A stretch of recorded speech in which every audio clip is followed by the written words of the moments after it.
guys, welcome to the Final Whistle podcast. We're all smiles here. Well, certainly if you're a Liverpool supporter. Myself and Ben just basking in the glory 20 times. Ben, welcome to the show. Yeah, I mean, I don't think we'll do a show like this for a while. Maybe until this time next year, anyway. Yeah, such a crazy day, crazy weekend. We're going to try and talk about some of the Premier League stuff, aren't we? But I think there's only one thing on our minds at the minute. Indeed. And if you're not watching us on YouTube or on YouTube Live, you can hear the smile on Ben's face. He's literally feeling like a Cheshire cat. I mean, yeah, we have to start there and we have to talk about it. So Liverpool are crown champions again. Not the first time in recent times. Of course, they did do it during COVID as well. As a Liverpool supporter, that felt so much more connected to me. I mean, I want to get your thoughts. It just felt what Jurgen Klopp deserved, but obviously didn't get. Yeah, I don't know how to describe the feeling. I don't know. I've never felt that feeling supporting Liverpool. I can't even draw comparisons to anything. I know we've won the Champions League, like you say, we won the league in COVID. Today just felt like a dream, to be honest. Something that I've only seen us do, winning the league at Anfield, something I've only seen us do on FIFA. So, yeah, brilliant. Wonderful stuff. I mean, the atmosphere was building up. It was brewing up nicely. I think a nice little hand-me-down from Arsenal as well with what happened with them midweek. All your point was required. And, the build-up was pretty intense. There was a lot of, pre-match content on Anfield Index. If you are listening from Anfield Index and you heard it all, and it was, all very positive. And also the build-up around the game as well and on social media. And then Solanke, a former Red, almost threw a spanner in the works. It was brilliant way. Yeah, even he looked guilty as he scored. I don't know if you noticed. I feel like he thought, but yeah, even then, I don't think it was ever really in doubt. Scoring first at Anfield is normally the worst thing you can do, and especially on a day like this. And then obviously Diaz scores and McAllister decides to thump one in. And from there it was routine, wasn't it? What do you make of Liverpool so far? I feel like you and I, and maybe a lot of other people, were quite critical of the performances and sometimes even the results. But I feel like in a few weeks, in the past, certainly today, it felt like the old Liverpool. Maybe because they just wanted to get it over the line. I don't know, but that felt like the early slot Liverpool performance where we were kind of maybe talking about fatigue and jadedness and, players being mentally drained. But to me, this was a fantastic performance. Yeah, it could have easily been more. I mean, Nunes, when he tries to square it to Salah towards the end. But I think it's impossible for players to feel tired for a game like that. Yeah. I think you would play with an injury to play in a game like that, to be honest, if obviously you'd be allowed. Yeah, it was a brilliant one of the performances of the season, probably, and kind of gets overlooked because of the bigger picture. But yeah, it was a brilliant performance and never really in doubt. Yeah, I remember the early fixture of the season when we played Spurs, and I think Dom Szoboszlai had an absolute cracking game. Yeah.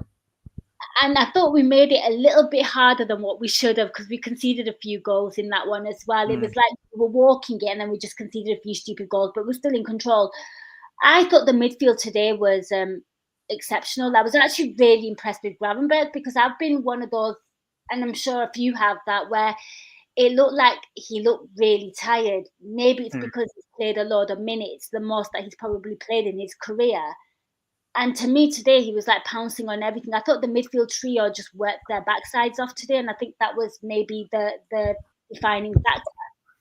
Yeah, they were amazing, and they're adding the goals that we've been craving all season. And yeah, Szoboszlai just seems to have Spurs' number. He just kind of walks through their midfield, doesn't he? But yeah, I thought McAllister as well, absolutely outstanding. I would say he's been the best midfielder in the league this season. I know Gravenberch gets a lot of the plaudits, and rightly so, because nobody expected it from him, but McAllister's just been another level. He has. And I think Sabotska will be the first Hungarian to win a Premier League, well, to win a Premier League. And I saw somewhere on Amazon Prime, I think we were on one of the games during Boxing Day. I can't think who we played during Boxing Day, actually. And I think it was Leicester, actually. And they said that Leicester at home, yeah. it was Leicester. And there was like a little pre-interview with Virgil van Dijk, and he's going to be the first Dutch captain. I think Slot's the first Dutch manager as well. Wow. I think. Yeah, because they don't really fare quite well in the Premier League, do they, Dutch managers? Yeah. I think he's the third youngest manager to win it as well. I think there's only Kenny Dalglish. Yeah, I've just seen these on Twitter, to be fair. Yeah, I think Kenny Dalglish and Mourinho are the only two managers to have won the Premier League at a younger age. So, yeah, we've got a wonder kid manager as well, by the looks of it, and hopefully he sticks around for a long time and wins many more. Indeed, I'm loving these stats. And yeah, it's nice to have somebody young and fresh. Overall, though, I mean, we're going to talk about all the other games, but what have you made of this Premier League season? Because this is the game week 34 where a couple of teams got relegated as well, and it was the usual suspects, the ones that came up are going to go down. I feel like all that we've really got to play for is the Champions League spots now, isn't it? I mean, Chelsea are now sneaking in as well. Newcastle are in the mix. It's a case of can Nottingham Forest hold their nerve? I know they're playing in the FA Cup at the moment. But what have you made of it? I mean, has it been a case of where everyone's been saying that this league is so poor, or has it been a case of Liverpool have just been far superior to everybody else? I can't kind of subscribe to this feeling that it's the worst league. I mean, I don't know whether they still are. I think they are because they got beat yesterday. West Ham is 17th, and you look at some of the players they've got, and you look at who would have been 17th even like 5-10 years ago. Yeah, I think the bottom three have they have been shocking, but the rest of the league I think have been, well, I know you can say Man United and Tottenham for their expectations have been nowhere near good enough. But apart from that, I think everyone's been really impressive. Yeah, I think it's been a really good season. Maybe we're biased because we want to say that because Liverpool won the league, but I think it's been so entertaining and people were asking for a season like this, and now that they've got it, because Liverpool are winning the league, they're trying to twist the narrative. So yeah, I'd agree with you on that one. You kind of mentioned West Ham there, and let's not forget West Ham actually did beat Arsenal. A team 17th a few seasons ago wouldn't dream to put up a challenge against a title challenger, right? So I think you're spot on with that one.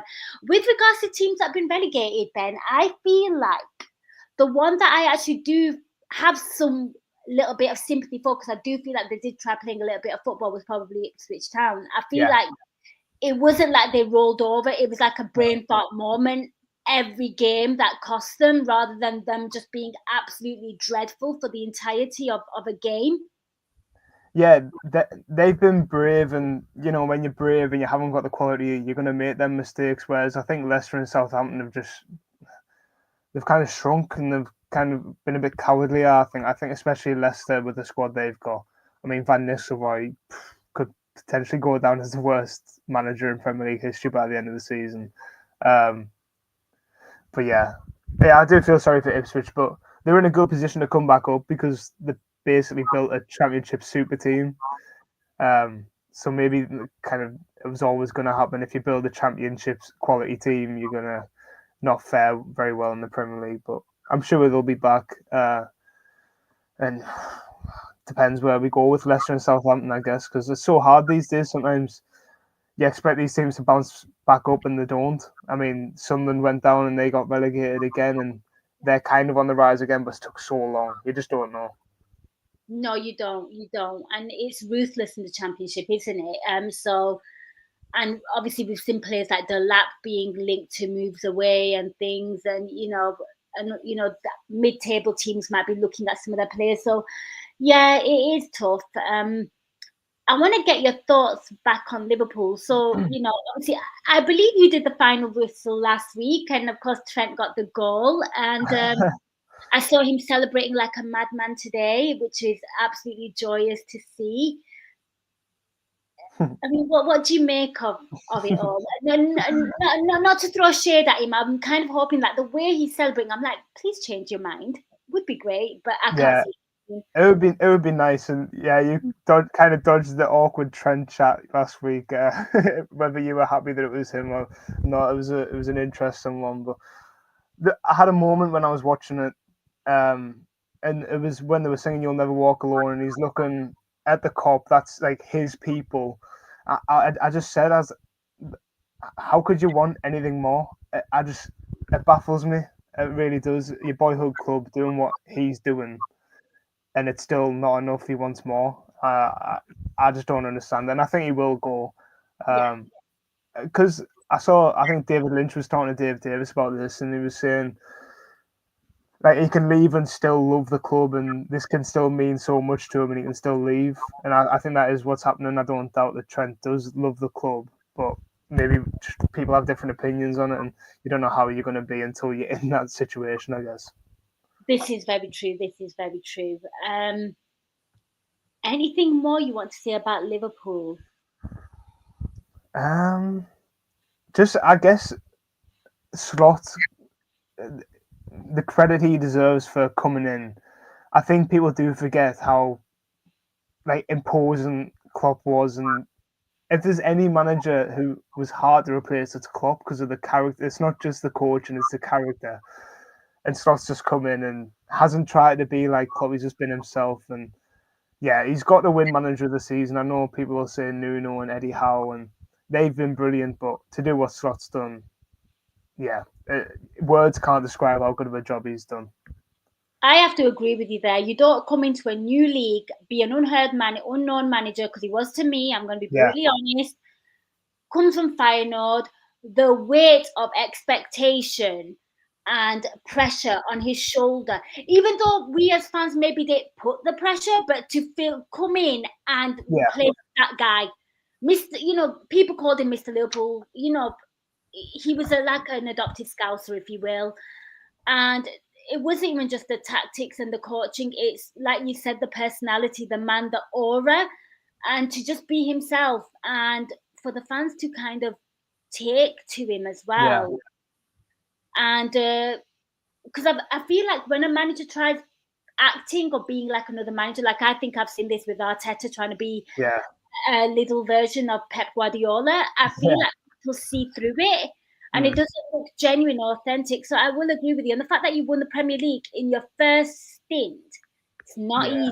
It's not no. easy. It's not for everyone. And yeah, I would have to. Without signing a player as well, pretty much. He signed Chiesa, who at the minute, I don't even think he's played enough games to get a medal at the minute. So, yeah, it's been amazing, and I kept on looking at him just as much as I was looking at Van Dijk and Salah, and I'm just over the moon for him. I really am, because, like you say, the pressure he would have felt coming in. Yeah. I think my pinned tweet on Twitter is from when I interviewed Robbie Fowler when Slot had just been announced, and the headline is I had to Google who Arne Slot was. That's what Robbie Fowler said. Um, and yeah, I don't think anyone needs to Google who Arne Slot is now. Actually, you know what? If anyone's listening and is live or anything, we'd love to hear from you, or just tweet us, or just even if you're thinking out loud, what was your initial reaction when Arne Slot was being linked to the Liverpool job? Because I would love to get your thoughts. Because I was like, who the bloody hell's that? Don't want him. Like when you think about Yeah, and you think a big manager's going to come in, you're like, don't want him. yeah. I'm going to be honest with you. I mean, we were all looking. It's going to be Alonso, or it's going to be even Amarim was Yes, you kind of want. there, wasn't he? And yeah, I'd only heard of Slot because he turned down the Spurs job. I think a year before. That's the Yeah. only way I'd kind of heard of him, because I'm not going to sit here and claim to watch loads of Dutch football because I don't. Um, but yeah, you kind of as shocked as we all were. We all kind of had faith because the club's never really got a big decision like that wrong, and to pick him, they obviously saw it in him, and yeah, they've been proven right. My brother-in-law's a Manchester United supporter, and obviously Ten Hag was still there, and he was like just taking the mix, saying, "Oh, you've got the worst brother," and because they're both bald and things, and that's Yeah, just yeah, like, oh couldn't have god, been more wrong. I know I've got a few gifs and memes lined up to kind of abuse him Yeah, later on the show, because I think he thoroughly deserves it. But yeah, Liverpool have just been. I think, going back to the point, I just think Liverpool overall have just been consistently great. It kind of upsets me that when they went into the little lull period, that's when they kind of fell out the Champions League as well. It would have been really interesting to see yeah, how they would have fared when they were in like the better phase. But I always feel like this always happens with Liverpool.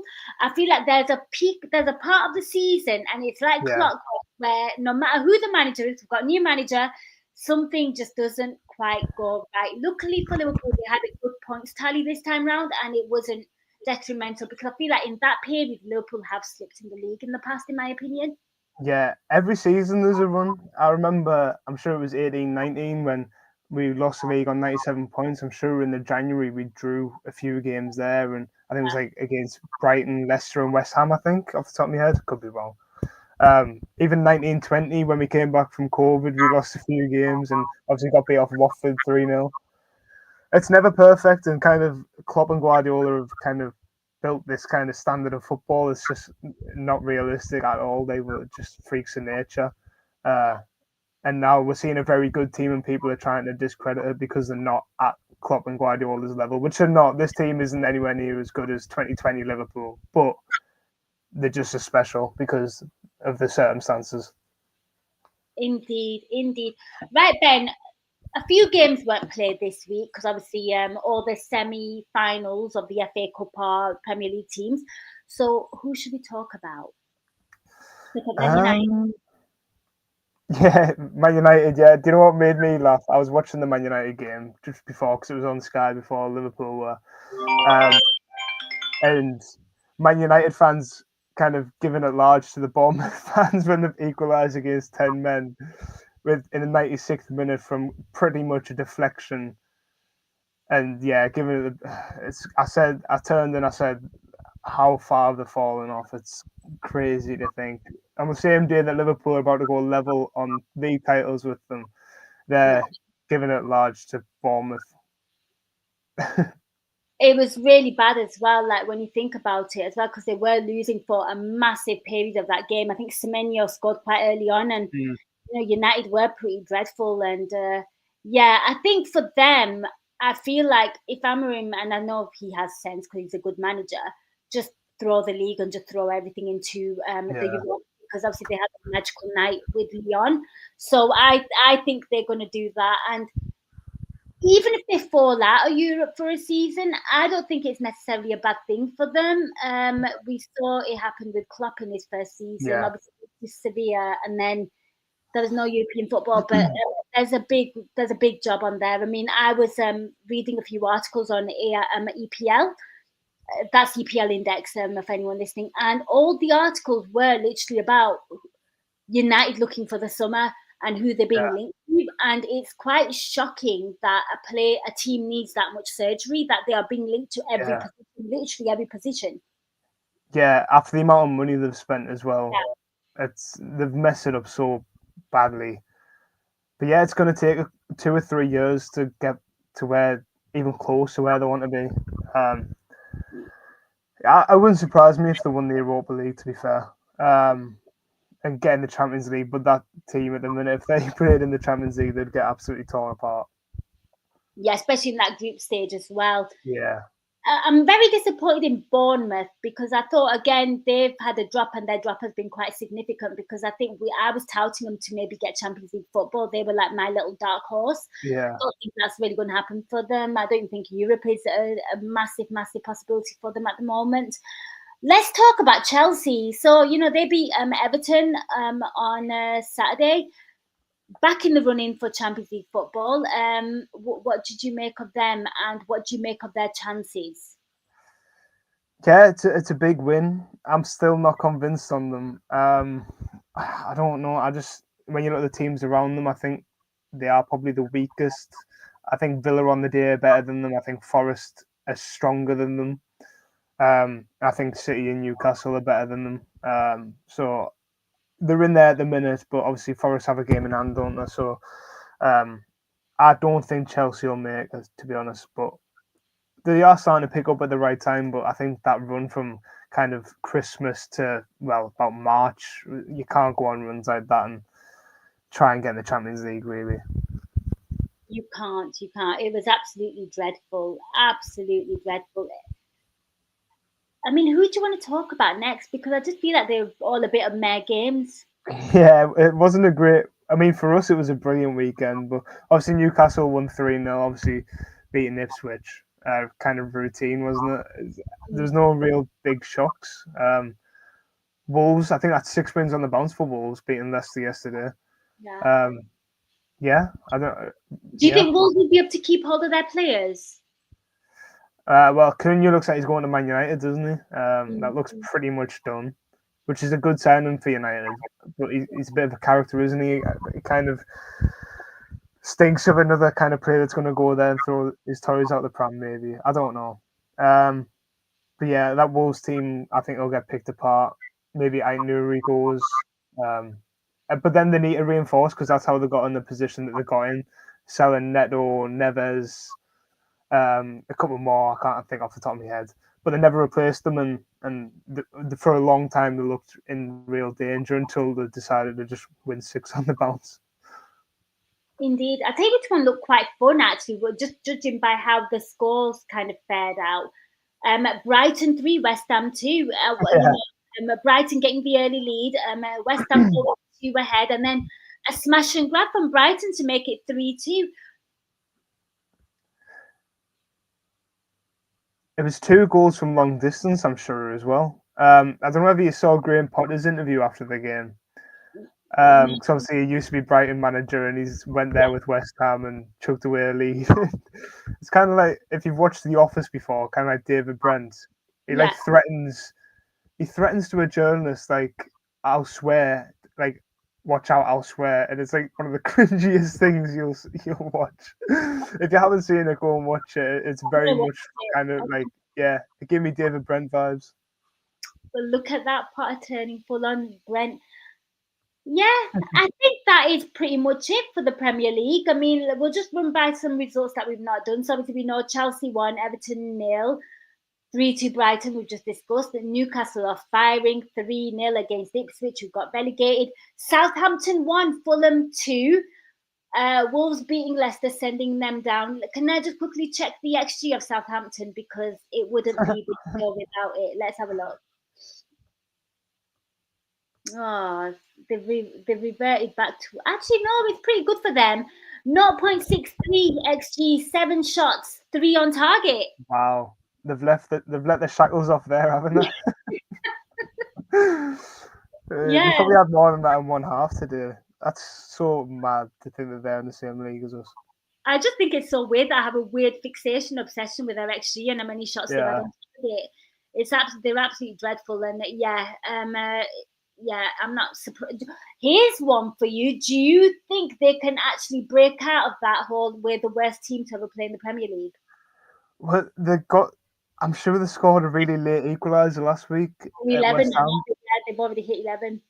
Yeah, so they're level on it now because they scored a late equaliser last week. Mhm. Um, they've got Leicester next, to be fair. So, but then after that, I don't think they win any of the last 3. They've got Leicester away, then Man City at home, Everton away, and Arsenal at home. So if they don't get a point at Leicester next week, I think they might match Derby's record, to be honest. A little tangent for you. So, will Arsenal have to give Liverpool a guard of honour? Yes, yeah. Well, I mean, I don't think they have to, but They like, should. they will. Like, it's very, very weird behaviour if you don't. Yeah, Yeah. Chelsea, Arsenal, Brighton, Crystal Palace, guard of honours. Yeah, Wow. We I like that. can't wait to see Arteta's face. I know. I know. Ben, is there anything you kind of want to put out there? Anything you want to share with regards to your feelings, your thoughts before we call it a day on this pod? Just enjoy what's happening right now because I mean, thankfully, I'm only young, so I haven't had a really long wait. But someone will know. I mean, this is the first time in 35 years we've won the league in front of fans, so just make the most of it. I'm certainly going to.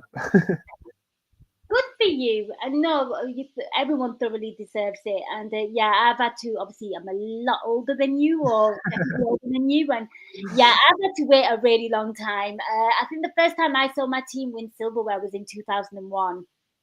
Very young, but like literally, like it was, yeah.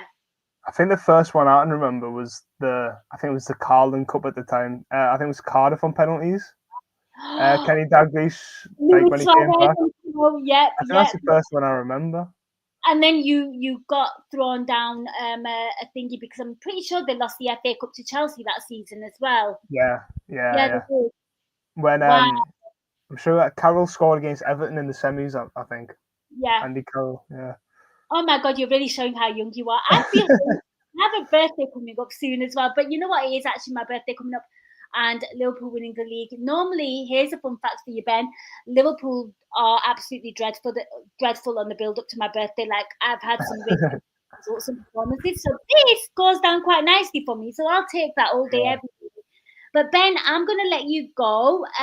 Where can people find you, and what you're sharing out there for the people to read and listen to?